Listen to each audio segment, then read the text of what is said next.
Por que nitrosaminas são mutagênicas?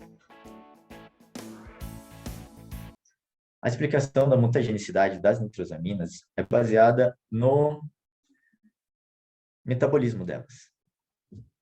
Então, o organismo ele é capaz de ter diversos caminhos metabólicos.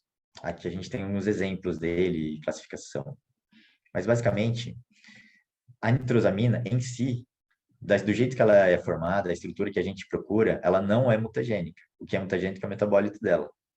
Então, a partir do momento que ela entra no organismo, ela pode sofrer várias reações de metabolismo. Essas aqui são todas as possíveis. E dentre as possíveis, as que geram metabólitos tóxicos são essas daqui. As são divididas em reações redox, hidrólises e conjugações, algumas delas. Então, basicamente, essas são as reações que favorecem o aparecimento de impurezas tóxicas ao organismo, não só as nitrosaminas. Então, os estudos têm que, tipo, quando você faz um estudo de impureza, o ideal seria você abranger todas as possibilidades aqui para ver se os seus metabólitos são risco ou não, não só para a nitrosamina. Mas especificamente para a nitrosamina, a gente vai ter uma visão aqui do cenário. A gente tem metabolismo de fase 1 e fase 2.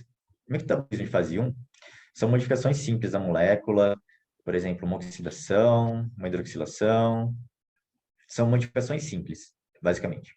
E as de fase 2 são reações de conjugação, onde a molécula, ela é, como o próprio nome diz, conjugada, ela é ligada a uma outra estrutura, uma outra molécula, um açúcar, por exemplo, para fazer ela ser mais suscetível à eliminação do organismo. Então, a de fase 1, ela só modifica a estrutura da impureza ou do composto para ele ficar mais solúvel em água, aumentar a polaridade dele para que ele possa ser eliminado, por exemplo, na urina. E a de fase 2, ela acontece quando esse de fase 1 geralmente não é suficiente para fazer a excreção desse composto que o organismo quer que seja eliminado. Então, basicamente é isso. E para as nitrosaminas, a gente tem que considerar a metabolização do citocromo P450 através de duas reações importantes que acontecem em aminas, que é a hidroxilação na posição alfa a um heteroátomo, ou seja, na posição vizinha ao nitrogênio da amina, e a oxidação de aminas secundárias, que é a formação de N-óxido. Então, esse aqui é basicamente um exemplo simples, assim, mecanístico de o que é uma hidroxilação alfa ao heteroátomo. Então, o X representaria, por exemplo, o nitrogênio. Aí, na posição vizinha, quando ele é metabolizado, ele é inserido uma hidroxila ali. Então, considerando essa via metabólica, que é a principal das aminas, num cenário normal, uma amina pode ir para dois lugares. Ou ela vai ter a hidroxilação na posição alfa, que é a posição vizinha ao nitrogênio, que seria esse caminho de baixo aqui, ou a oxidação do nitrogênio, formando um N-óxido. E aí, quando faz isso, a estrutura fica bem mais polar e ela consegue ser eliminada do organismo facilmente, certo? Então, esse seria um caminho normal de uma amina. Então, não teria risco algum. Mas, imaginando que uma nitrosamina não tem esse nitrogênio livre aqui, para que aconteça a N-oxidação, ela vai exclusivamente aqui para a hidroxilação na posição alfa. E aí, quando ela vai nessa hidroxilação da posição alfa, então eu tinha uma nitrosamina com a posição alfa livre, no citocromo P450, ela é hidroxilada. A partir do momento que ela é hidroxilada, ela rearranja internamente, fazendo a liberação de formaldeído e formando essa estrutura. Então, seria é como se ele reduzisse esse grupamento NO. E aí, a partir dessa redução, é possível a eliminação de água e a formação de um agente alquilante, que é o sal de diazônio.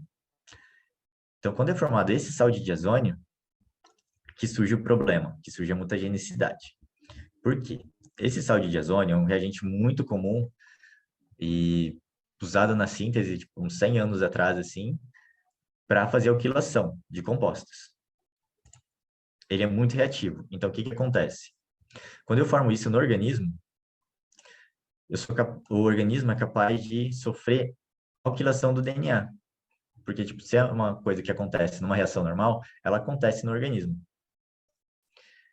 Então, eu tenho uma base nitrogenada, meu heteroátomo, que pode ser um nitrogênio ou um oxigênio, atacaria esse sal de diazônio, porque ele é muito reativo, e seria alquilado. Então, onde eu tinha uma posição livre, para fazer uma ponte de hidrogênio, agora eu não tenho mais, porque eu tenho um grupamento metil, por exemplo. Ou etil, pode ser qualquer grupo. Tanto no nitrogênio quanto no oxigênio. O que antes era possível fazer a combinação certa, agora não vai ser porque a posição está bloqueada por causa de um grupamento alquila. E aí é nessas horas que acontece a mutação. Você tem uma troca das bases que deveriam ser pareadas. Então, por exemplo, na escola, assim, no colegial, era sempre tinha, tipo, quando falava que era A com T e C com G. No caso, quando você tem essa alquilação, existe a troca dessa combinação. Então, você, por exemplo, pode ter um G com T, e aí isso dá errado, gera mutação no DNA.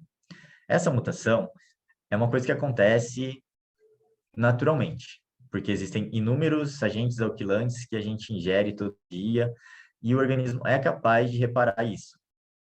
Então, existe uma possibilidade de reparo do DNA, de reparo dessa alquilação, voltando à estrutura básica, porque é uma coisa natural do organismo. Mas a nitrosamina favorece o equilíbrio dessa reação para a formação de bases nitrogenadas alteradas, alquiladas, na verdade, né? E aí, pareamento incorreto. Mas o organismo consegue corrigir até um certo ponto. E é por isso que eles são mutagênicos. E por serem mutagênicos, eles caem no escopo do guia M7. Mas aí é assunto para um outro vídeo. Até a próxima.